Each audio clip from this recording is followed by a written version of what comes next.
안녕하세요. 박용덕입니다.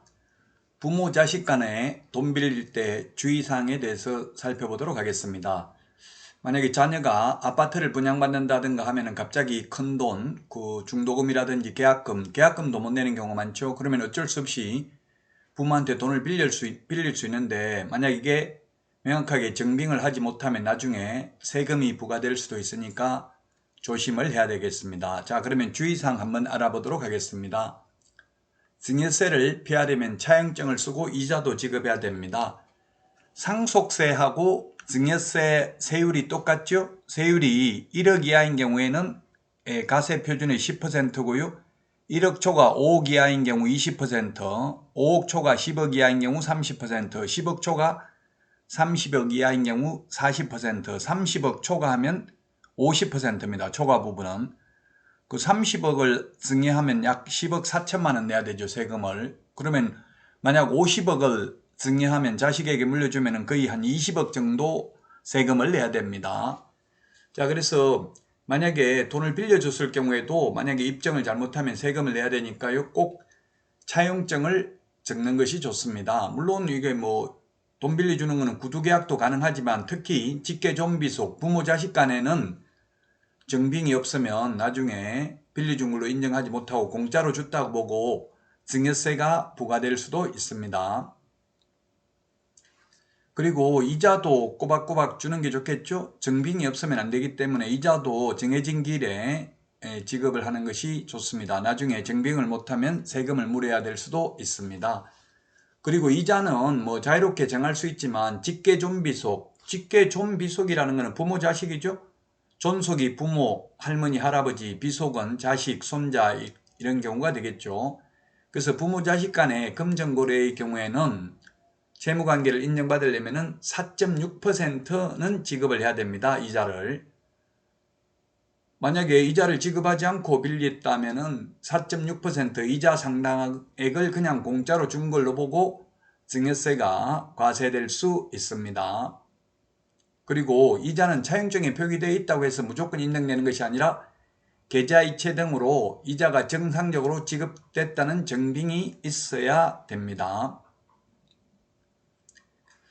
부모 자식 간에는 특히 그 이자 정확하게 받아야 됩니다. 나중에 증빙을 한다는 것은 굉장히 어렵죠. 자, 그리고 연이자를 1,000만 원까지는 안 줘도 되기는 합니다.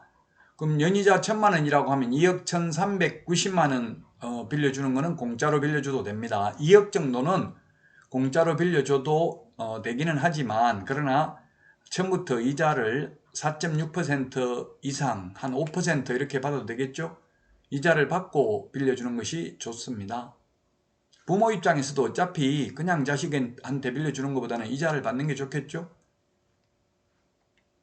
그리고 적정 이자율보다 낮은 만약에 이율로 빌려줬다면 적정 이자율로 지급한 이자와 그 차액을 증여한 것으로 볼 수 있습니다.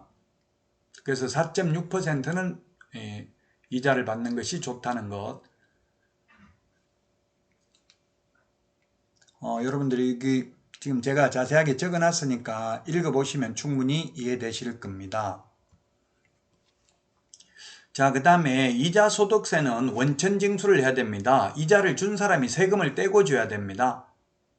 그래서 이자 소득세가 얼마냐면 27.5%입니다. 27.5% 이자 떼고 나머지만 주고 이자를 지급한 사람이 다음 달 10일까지 세무서에 신고 납부해야 됩니다. 원천 징수라는 것, 이자를 받은 사람이 세금 내는 게 아니라 이자를 준 사람이 세금을 원천 징수해 가지고 내야 된다는 것도 꼭 기억을 하시기 바랍니다. 자, 그 다음에 차용증은 확정일자나 공정을 받아야 확실합니다. 왜냐면 나중에 국세청에서 세무조사 한다고 하니까 그때서야 계약서를 적었는지 옛날에 적었는지 알 수 없죠. 그래서 확정일자를 받아두는 것이 중요하고요. 또 차용증은 법정 양식은 없습니다. 그러나 최소한 채권자, 채권자가 돈 빌려준 사람, 채무자가 돈 빌린 사람의 인적사항, 그 다음에 원금이 얼마이다, 이자가 얼마이다, 이자율은 언제다, 변제기일이 얼마이다, 변제기일도 너무 변제기일이 없으면 안 되겠죠. 무한대로 그냥 죽을 때까지 빌려주면 그거는 그냥 죽은 거나 마찬가지니까요. 그래서 기간을 어느 정도 짧게 해야 됩니다. 너무 길게 하면 그건 그냥 증여세가 부과될 수도 있습니다. 그리고 지연이자, 연체이자, 연체했을 때 얼마 받는다 이런 것도 명확하게 표시하는 것이 좋습니다.